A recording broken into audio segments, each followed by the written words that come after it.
Okay, so now we're back again. There's two ways of going about this restoration.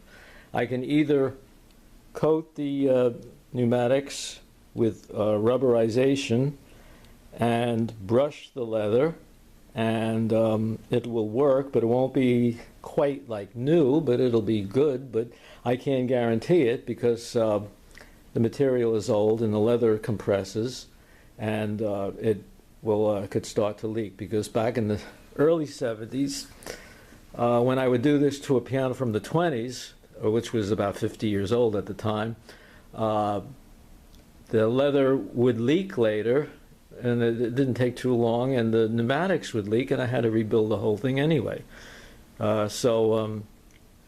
Rebuilding the system with a good guarantee, I can guarantee it for 5 years, would be $4,500. Then it would play like new again.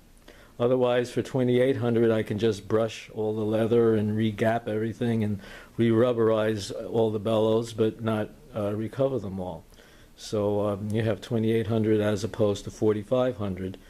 But it's still a lot less money than restoring an old player from the 20s, which would require probably a week or two worth of piano action work. You'd have to put new hammers if they're all worn out, or a lot of times strings are breaking and the tuning pins are loose, and you have to put a few thousand into the piano. So, and then the systems, the bottom bellows have to be redone, of course. On the old ones from the 20s, they're all disintegrating, and basically the tubing is good on here.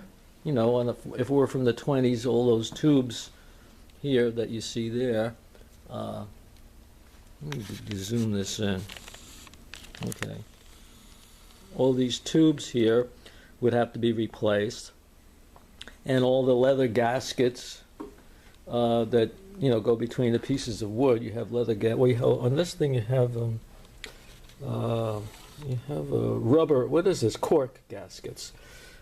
Anyway, yeah, but they're okay. But if it were from the 20s, I'd have to change the gaskets, and it would run around $7,000 at least if it were for a piano from the 20s. So you're saving a lot of money by having a piano that isn't quite as old as one from the 20s. Although the system is ideal because it's designed like one from the 20s. It has metal plates here. These valves are made of metal plates and leather. If you bought one, well, yeah, that's what they did in the 20s. And the system can be removed very easily, as you see. All I had to do was remove 4 screws and disconnect the hose, and the system came right out. If it were from the 20s, if it were from a newer one, the tubes go around the bottom. A newer system that was made a few years after this. This system was designed like one from the 20s. Otherwise, it would take a whole day to take the system out and put it back in, because the tubes go around holes on the sides here from the top, and you have to disconnect all the tubes, and then the stack, which is here, would be under the keyboard, and you have to take the bottom bellows out and disconnect all the tubes from the stack, and you would have plastic leather blocks instead of steel, and the plastic cracks, and it wouldn't be as airtight. And you wouldn't be able to remove the system as well as easily, and it wouldn't play as well. So this is designed a lot better than one from the 20s. And then around 1960, they stopped making these, and they started making them with plastic valves, and they started making them the new style, which was a lot more difficult to work on as far as from the standpoint of a technician. So this is the ideal system. Okay, so you haven't seen me. Maybe I should put myself on this video here.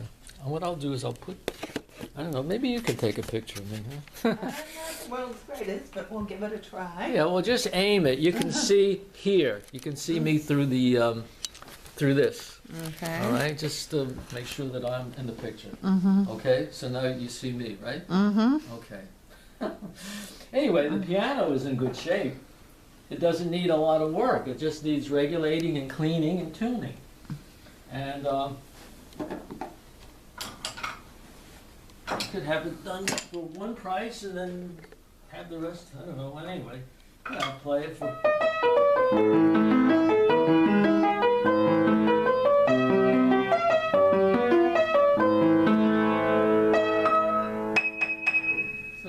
tune.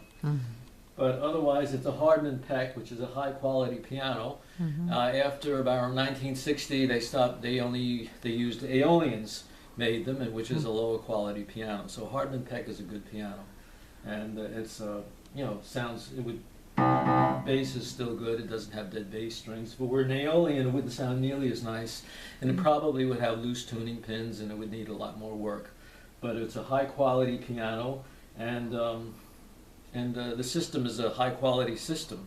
It's not made of plastic, and it's designed a lot better than the new systems that came out about a year after this one. So that's it. Okay. Okay. Bye. I'll shut this thing off. Okay.